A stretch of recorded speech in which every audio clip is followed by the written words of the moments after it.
free video games are usually a three-way road that depends on how much bullshit you're willing to tolerate. You have the piracy route, which can be convoluted but effective if you have basic computer understandings, but is often considered morally wrong since you're technically stealing a product, even though some cases trying to legally play an old game is a fucking nightmare. Then you have the free-to-play games, which more often than not will make sure you have a worse experience relative to someone willing to use their wallets. If the game is relatively fair and if you're a patient fuck, then you can still win the system, but a whale is very likely gonna be 27 miles ahead of you. Last, you have actual free games. In concept, they're the best outcome, but some cases suffer in terms of polish or content quality. Most common examples include flash games or highly expensive mods like Cry or Fear. French! And then we have today's topic, a game so high quality and detailed, it almost feels official. But here's where I play my trap card. It's a vtuber game.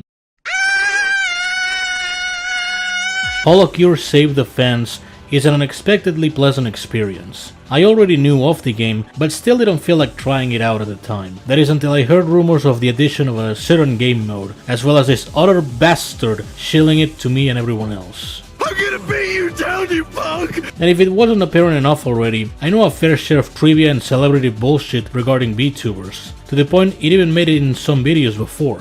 But compared to many other people who have been watching for years, my knowledge is still on the limited end.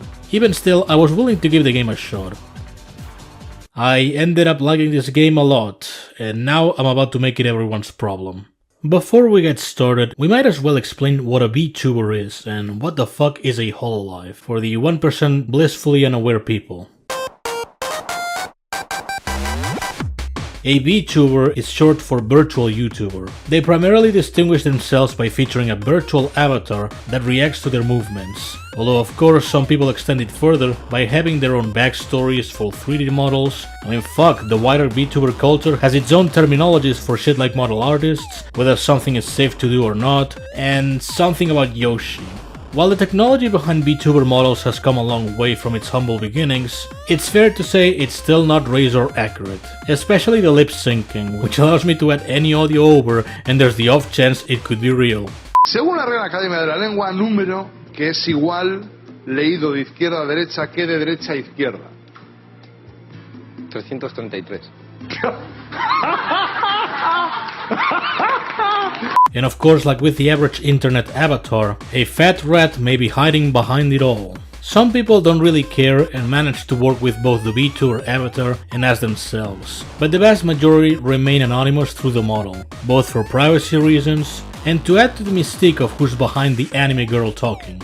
Oh yeah, about that. While there are exceptions to the rule, the anime girl archetype is vastly dominant. That's not surprising because the technology saw its popularity surge in, where else, Japan, with the huge popularity the likes of Kizuna AI was gaining. In 2017, Motoaki Tanigo, also known as Yago, would notice the success of the aforementioned Kizuna AI, as well as Hatsune Miku as virtual idols, and take a swing at this venture with his own company known as Cover Corp, or more specifically the VTuber specific branch, HoloLive. With the early success of some of their first talents like Tokino Sora and Sakura Miko, they saw fit to release them in generations, clearly taking inspiration from Pokemon. And you know what else they took as inspiration from Pokemon? Outrageous success.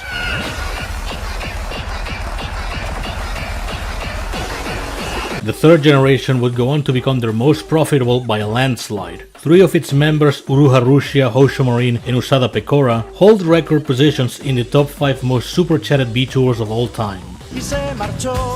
And to this day, the latter two are also in the top 5 most subscribed VTuber channels on YouTube.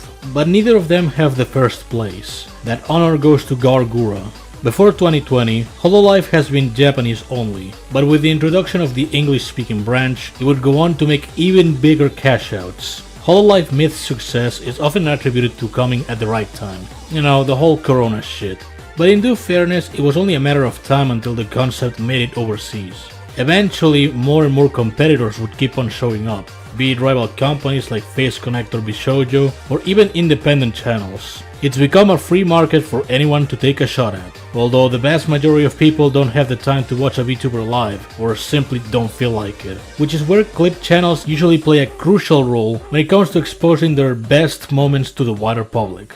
Now, people tend to like watching VTubers for a myriad of reasons. Their personality is endearing, they bring something truly unique to their live streams, or they happen to make good songs. Me personally, I laugh like a malicious bastard each time misfortune befalls upon them.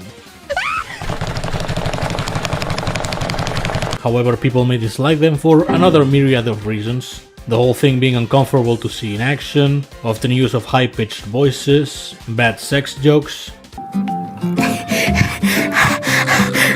なんでこんなことさせるの？わけわかんない。なんで？ What the fuck is wrong with this woman? Regardless, it's fair to say that of all the companies, HoloLive became by far the most successful and recognizable. And with great success comes great fan works. You got your fan arts, animations, and other shit. Then we have those that go one step beyond and make fan games. Which finally brings us back to the, the topic of the fucking video.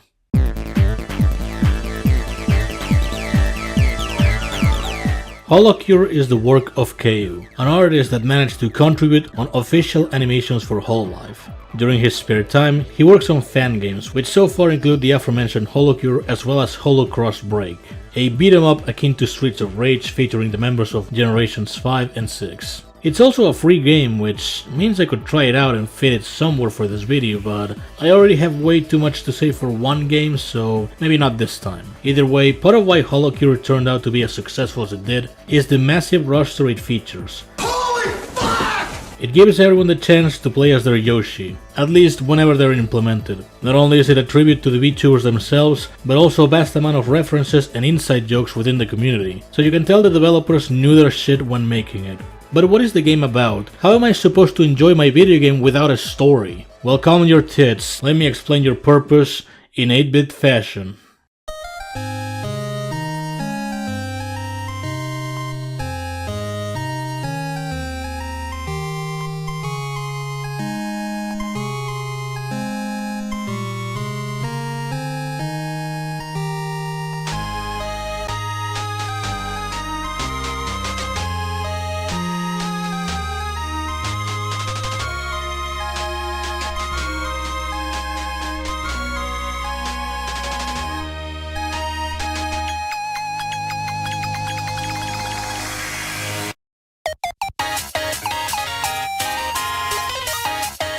The game takes a somewhat retro aesthetic, at least in some aspects. It's best described as blending more modern design elements with old school pixel art. So it's basically like Blasphemous, except instead of an awesome depressing Spanish aesthetic, we get a vast amount of saturated colors that make all the environments pop. Of course, this being a HoloLive inspired game, you can already expect a colossal amount of references to each one of the idols. That goes from ability names, visuals, environments, and so on.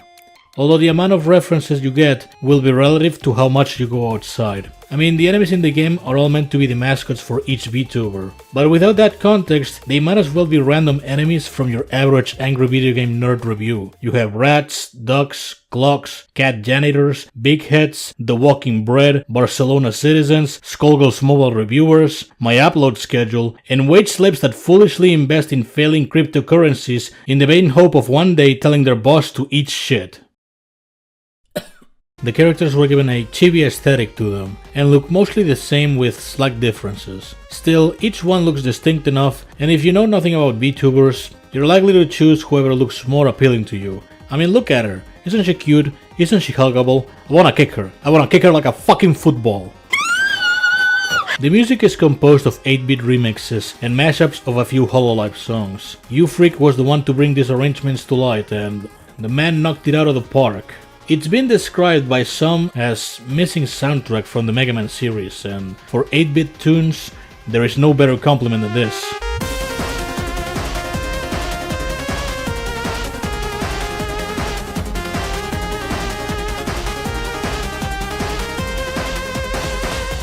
For the sake of curiosity, I went out of my way to listen to the original versions of all these songs available, see if it clicked for me. And It is item music, alright. I have no strong feelings one way or the other. Granted, it's because I listened to the 8-bit renditions first that it made the original seem weaker by comparison. But they're by no means bad songs.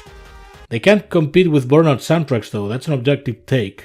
Despite all that, if you play the game for a long time, the songs are gonna get old. So unless you really like the soundtrack, I suggest you mute the in-game music and put something else in the background. I tend to put random video essays myself. The thing is, I used to use a dead rat as an alarm clock, actually, for my stream.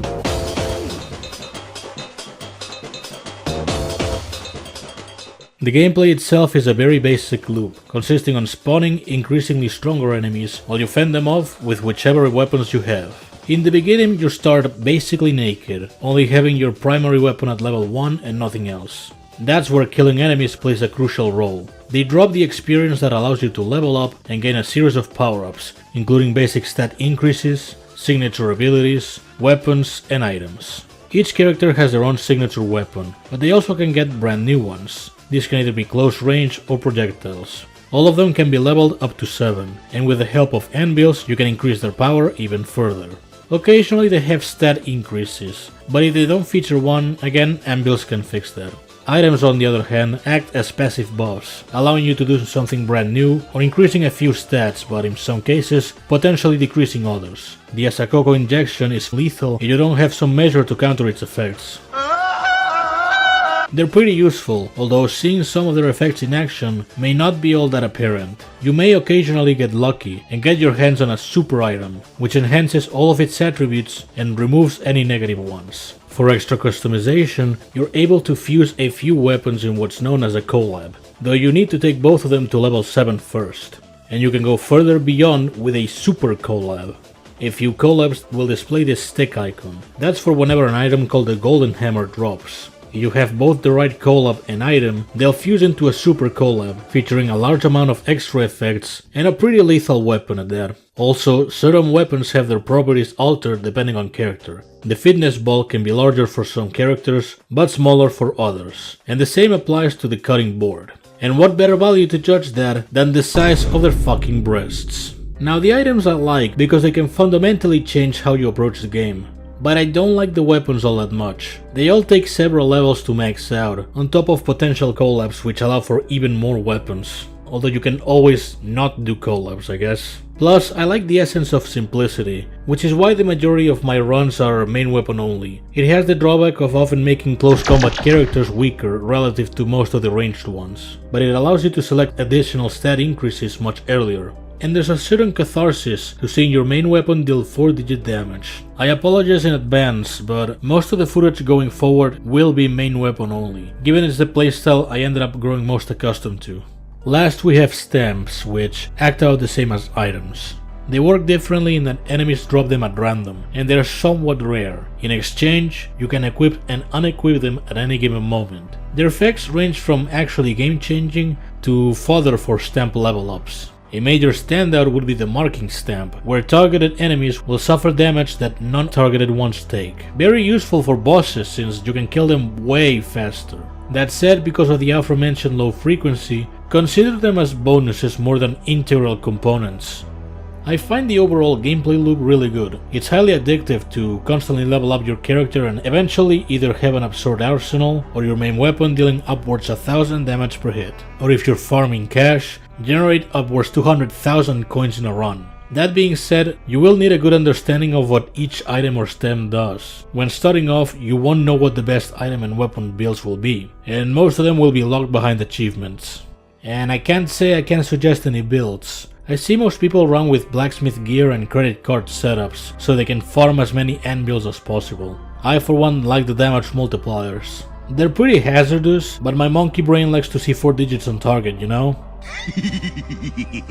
That doesn't mean it has to be your preferred playstyle, you might be more comfortable with something else. And if I were to mention issues with the gameplay loop, there wouldn't be many, but still some worth talking about. Physical obstacles can sometimes get in the way, which may break your pace not knowing what the fuck is happening. It's nothing major even when they blend with the backgrounds, but it's still kind of annoying. And I also think clarifying differences between skill damage and weapon damage would help out, like setting separate colors for each one, but that's more a preference than anything. And occasionally the game's performance goes to shit when there's too many enemies on screen. I'll put most of the blame on my PC, since it's likely too shit to process a large amount of enemies and weapons at once.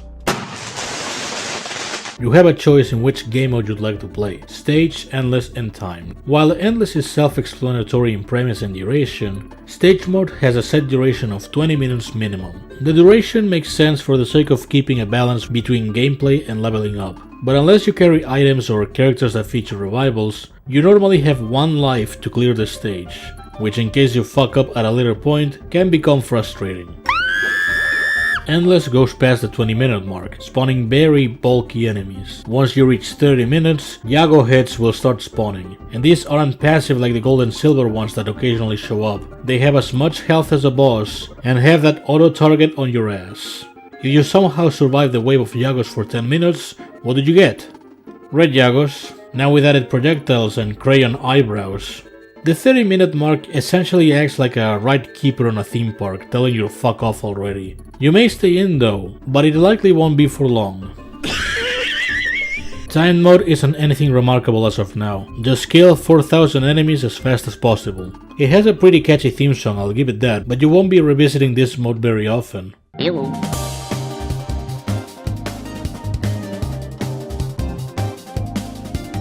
The character roster is notably large, featuring a bunch of birds, a bunch of cats, a cute blacksmith, and a god of time. About 47 VTubers in total. That's a lot of fucking people to try out and see if you like. Chances are you will find someone that fits your preferences, although when starting off, the only available characters are the HoloMyth members. I'll keep for later how to unlock the other ones, though it's not complicated. You can rest assured there's no bullshit requirement to unlock someone. Yet. Also, I'm only gonna mention the idols that largely stood out for me. I don't feel motivated to play as, say, Matsuri, you know? Who the hell do you think I am? I'm deaf. Callie was my first pick when starting off, thinking she would be powerful as fuck. At first, she didn't leave much of an impression. I thought her ability dodged attacks automatically, and then I found out it was an item. After a couple other runs with her, she hits like a truck with her special ability enabled, and can occasionally insta-kill enemies. I have seen people rate her low and I'm not sure why. It's likely because of the lack of recovery, and that's a fair argument, but still I think she's alright.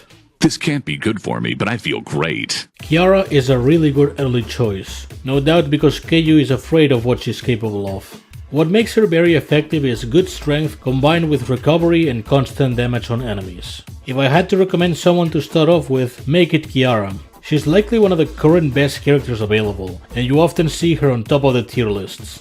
Plus, you're playing as a chicken from a top-down perspective. Close enough, just need some Perturbator and we're all set.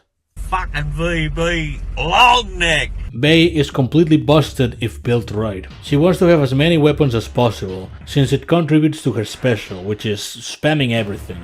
A solo build works as well, but you don't get to witness how insane she can get. Also, her crit damage can get fucking nuts, so her base weapon becomes a point-blank super shotgun. At first, Crony didn't feel all that fun to play, given the demanding playstyle of not getting hit.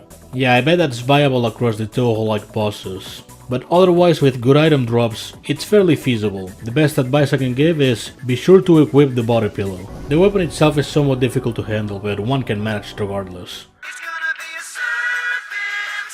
I don't have anything to say about Aqua. I just found the stupid cutscene someone's kinda funny.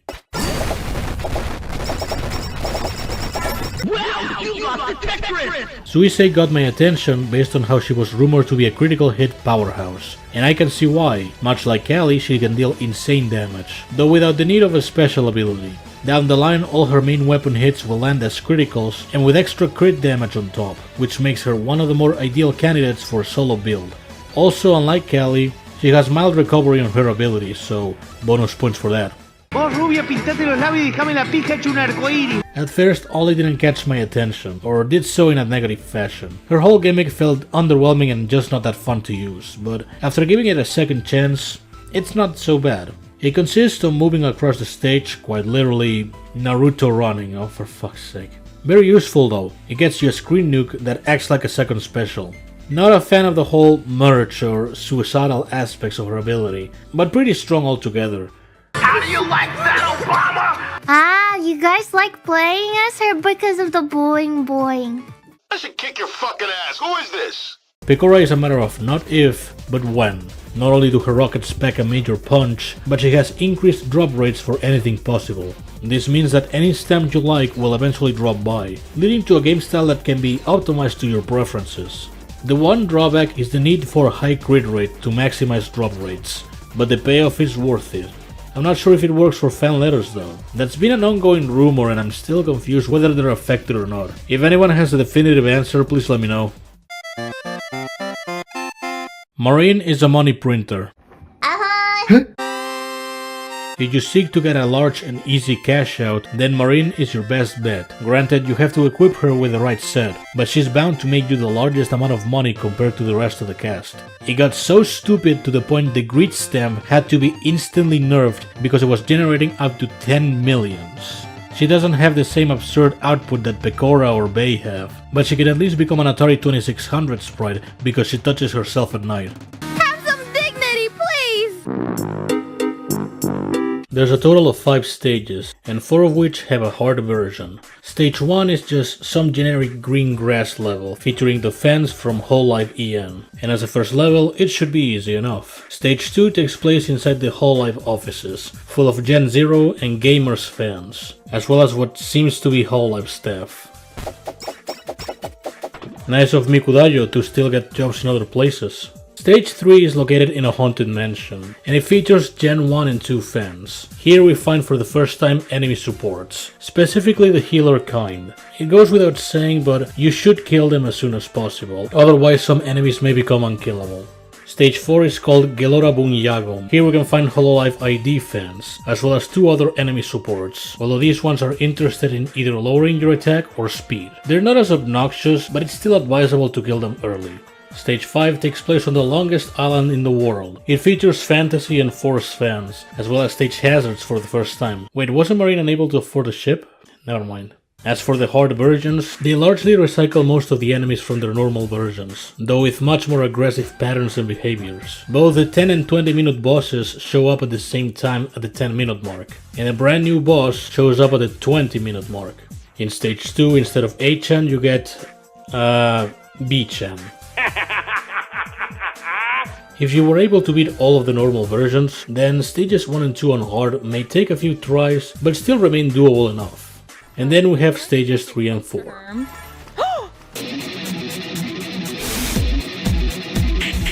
That warning sign of Oshi fandom recommended doesn't lie. Enemies are much faster than before, so you'll have to be constantly on the move. Maybe in some cases even acquire speed enhancements.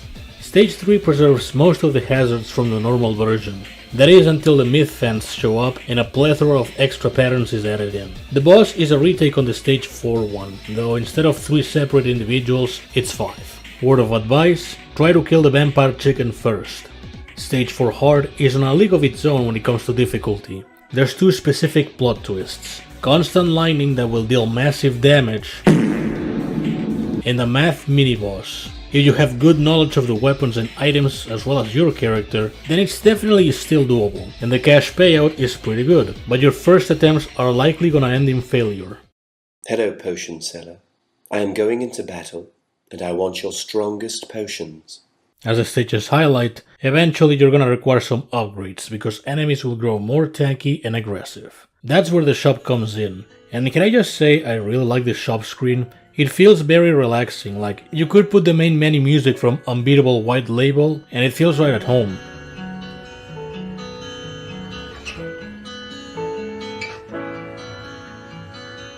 Here's where you can put your coins to good use and purchase general upgrades for your characters, like extra attack, speed, crit rate and the like. Other relevant extras include special skills that allow you to perform an extra action every certain amount of time. I go with the dash myself since it has the least cooldown and it's useful enough for a get off me maneuver. Then there's fan letters and fandom. Fan letters are items that drop at random when defeating enemies. They're not very common, but drop permanent upgrades, small as they are. Fandom on the other hand are more individual enhancements. The more you use a character, the greater its fandom level will be, resulting in having their passive abilities unlocked from the start. Out of all available upgrades, I strongly suggest getting special attacks, stamps and fandom as soon as you can. They don't cost much and they'll be of great help. Note that if you want to refund any of these upgrades, it's totally possible. You get back all the money spent. As for the others section, consider it means of increasing the difficulty of the game, to suit whatever challenge or playstyle you like. Of course, upgrades and whatnot are only half of what you can get, and likely the least interesting. Relevant for sure, but not very flashy. For that end, the shop also features a gacha system. There we go. There we go. We take those, baby! Alright! It's not as bad as it sounds. The price is cheap enough to gamble multiple times, although in early game you won't be able to pull everyone at once. You can also get alternate skins based on some of the idols' outfits. And if you can't get your hands on a specific character or outfit, there's a generous enough pity system that allows you to directly select what you like. If you don't really care who you're playing as, then all banners are winners. Otherwise, if profit is your main concern, I guess Marine may be of interest. But hey, I'm probably biased on that.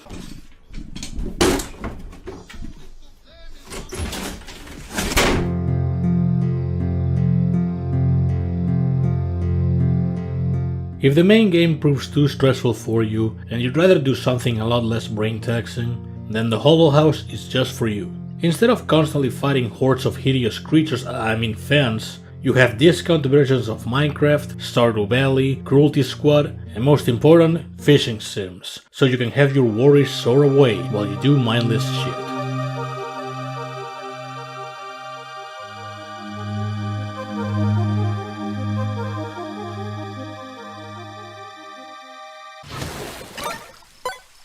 There isn't much depth to either of these minigames, and usually it's all done for the sake of profit.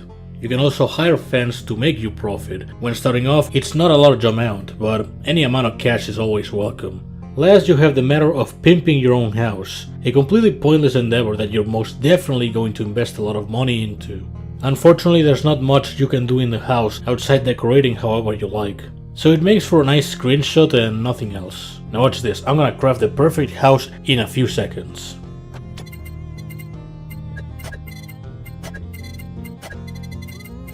Michelangelo would be proud of this masterpiece. Let's check the back here though.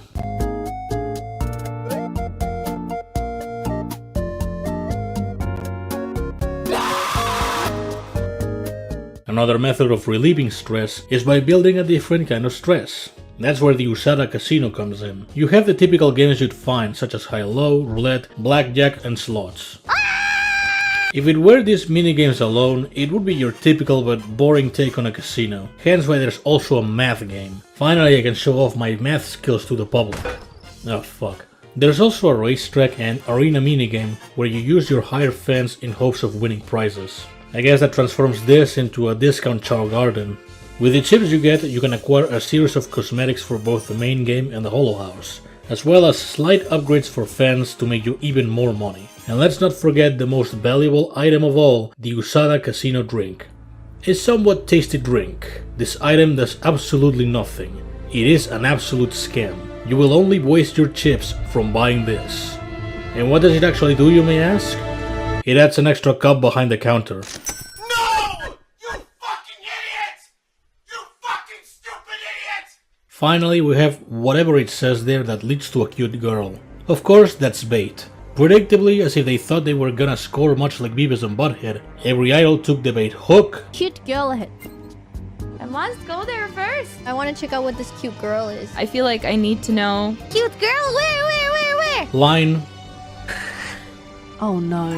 Where are the cute girls? Oh shoot. Is this Jump King? There is no cute girl. And sinker. They just put Jump King in the cave! Oh my god, for real? No! I'm lost forever! How do I leave? I would like to leave. Shit! Ah!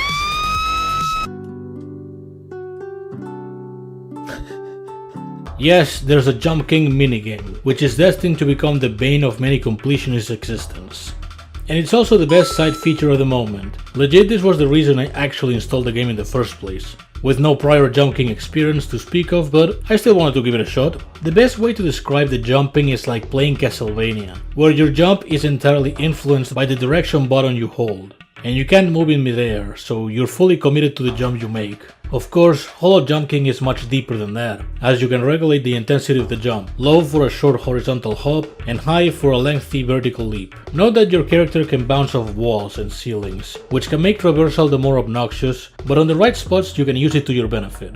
The strategy for beating this usually comes down to figuring out as many safe jumps as possible, spots where you can rest assured you're gonna get the jump with 0% fail rate. Some cases it may be obvious, while others may take a while to figure out and may leave you thinking, shit, that's gonna get patched. If all of this proves too much to process and you still can't make much progress, don't worry, you can place checkpoints anywhere you like. Cost 100 coins though, so use them wisely. Now I won't claim I got a fast time on my first run. I ended up taking 2.5 hours. But because I'm a competitive moron, I made it my mission to improve my time as much as possible. Because the guy that loses his bi-weekly paycheck to some time janitor or whatever taunted me saying I couldn't beat Callie's personal record of 25 minutes, blissfully unaware that I constantly outplay some other guy with no connection at Ultra Kill. I cleared it under 5 minutes.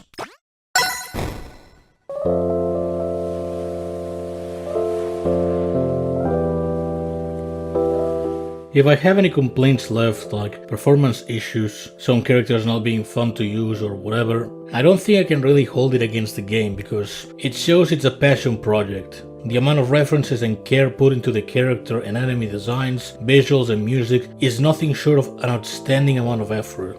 On top of that, the whole package is free for anyone to enjoy, so if this video somehow convinces you to give it a shot, you can do so right now. I'll admit I spend way too much time myself, but not gonna lie to you, I don't really regret it. This shit is better than New Vegas, out of 10. As for other HoloLive games, if that ended up tickling your fancy, we have the previously mentioned HoloCross Break, the beat-em up game also done by KU, as well as Idol Showdown, a fighting game, although this time it's the work of Best of Game Team instead. Yeah. I got numbers on the... Oh! Yo, did he just walk up slowly and down smash? There are many other games available on Steam to try out, most of them published by Holo Indie, but I gotta stop at some point. I mean, I doubt there's much interest in a 3D Suica game. So, did we learn anything today? No. When it comes to VTuber culture, let alone idol culture, I still consider myself an outside observer with mild interest. It rarely goes beyond watching clips, and if a stream happens to pique my interest, chances are I'll just watch the VOD instead of live. But I can still respect the effort that goes into this massive spectacle. Ultimately, it's no different than your average streamer, combined with your average celebrity, large or small. And hey, I can always laugh at their many dark side filled moments. Set. Before I leave, I wish to make an offering to all the members of the audience. A jetpack. Cruelty Squad stream when? Spanish is just such a charming language. Whenever I would watch Spanish movies or Spanish shows, it's so smooth.